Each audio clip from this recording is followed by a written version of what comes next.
मेरा नाम अंजलि है और मैं अभी 30 साल की हूँ। मुझे लगा कि मैंने शादी करके अपने जीवन की सबसे बड़ी गलती कर दी है, क्योंकि शादी की पहली रात के बाद मेरे पति ने मुझे एक बार भी नहीं छुआ था।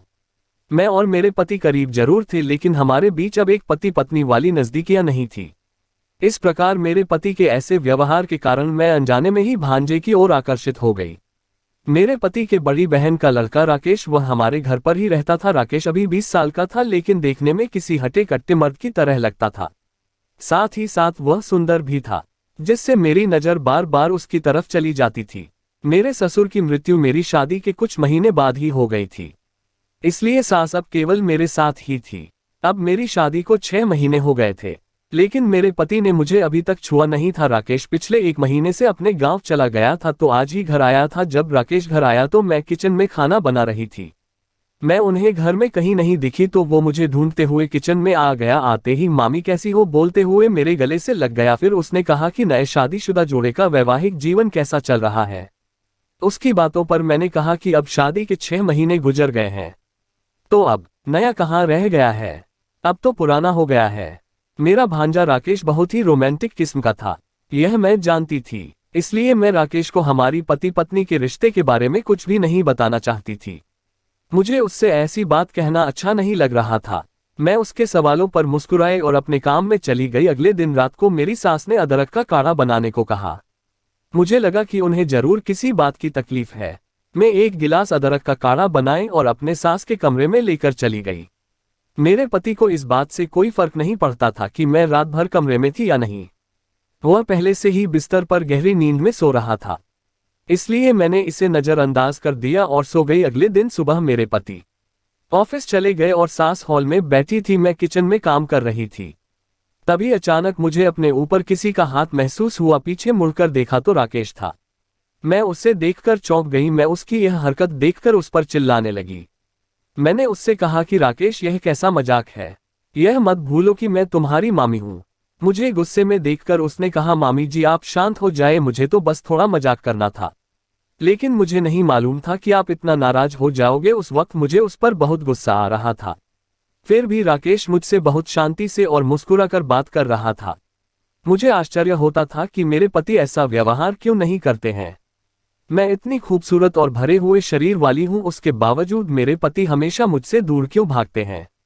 मुझे तो मेरे पति ने अभी तक छुआ ही नहीं था। मैं रोज रात को बिस्तर पर प्यासी मछली की तरह तड़प कर रहती, लेकिन उससे मेरे पति को कोई फर्क नहीं पड़ता था। एक औरत को उसके पति से बहुत सारी उम्मीदें होती हैं, उसी तरह मेरी भी बहुत सारे सपने थे, लेकिन वह सब बेकार हो चुके थे।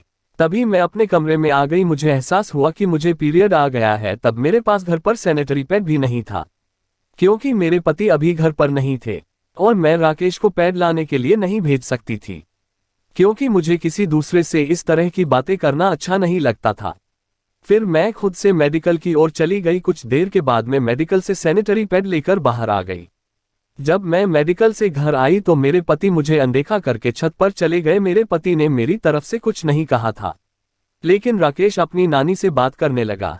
राकेश को उसकी नानी बहुत प्यार करती थी, वह कभी भी उसे कुछ नहीं कहना चाहती थी। फिर राकेश अपनी नानी को शांत करा रहा था, लेकिन वह शांत होने को तैयार नहीं थी। वो मुझसे बात करती रही।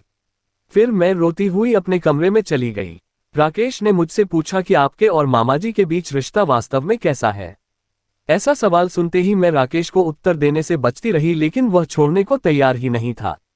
वह जानता था कि मैं उत्तर नहीं दूंगी। फिर भी उसने सामने से कहा कि मामी, आप और मामाजी एक साथ एक ही कमरे में सोते हैं, पर क्या यह सच है कि मामाजी बिस्तर पर सोते हैं और आप नीचे फर्श पर सोती है। राकेश के इस बात से मैं बिल्कुल हैरान थी। मैं सोचने लगी कि आखिर इस ये सब कैसे मालूम है कि हम कहाँ सोते हैं, लेकिन मैं चुपचाप रह गई, क्योंकि एक वही तो घर में था जो मेरा ख्याल रख रहा था।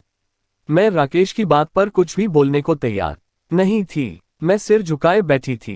तभी राकेश मेरे पास आया और मुझसे कहने लगा, मामी मैं रोज आपकी उदासी देखता हूँ, लेकिन मेरी आपसे पूछने की कभी हिम्मत नहीं हुई। आज घर में हम दोनों ही है, इसलिए मुझे लगता है कि आज आपको अपना दिल हल्का कर लेना चाहिए। अपने भांजे की सहानुभूति देखकर मेरा दिल भर आया, तो मैं जोर जोर से सिसक कर रोने लगी। फिर मैंने अपना सारा दुख उनके सामने रख दिया कि मैं शादी के बाद से पतिव्रता हूँ। फिर भी मैं अपने पति के साथ खुश नहीं हूँ, क्योंकि जब से मैं इस घर में आई हूँ तब से तुम्हारे मामा मुझे अब तक नहीं छुआ है।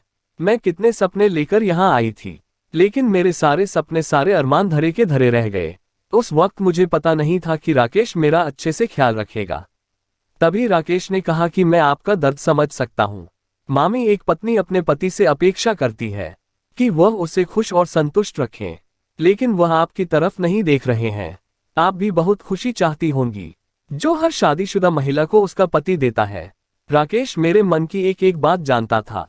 उसने मुझसे कहा था कि अगर आप बुरा न माने तो मैं आपको वह खुशी देने के लिए तैयार हूं। तभी राकेश ने अचानक मेरा हाथ पकड़ लिया और मुझे अपने पास खींच लिया। फिर वह कहने लगा, मामी शर्मा मत, आज मैं तुम्हें वह खुशी देना चाहता हूं जो तुम चाहती हो। उस वक्त मेरे भांजे के दिल में कुछ ऐसा था कि उसने मुझे पूरी रात सांस भी नहीं लेने दिया। वह लगातार रात भर करता रहा। अपने भांजे के साथ वह रात जिस तरह मैंने गुजारी थी उससे मैं कभी नहीं भूल सकती, क्योंकि वह रात मेरी जिंदगी की सबसे खूबसूरत रात थी। उस रात मैंने अपने भांजे राकेश से वह सुख का आनंद लिया जो सुख मुझे मेरे पति से कभी नहीं मिला था।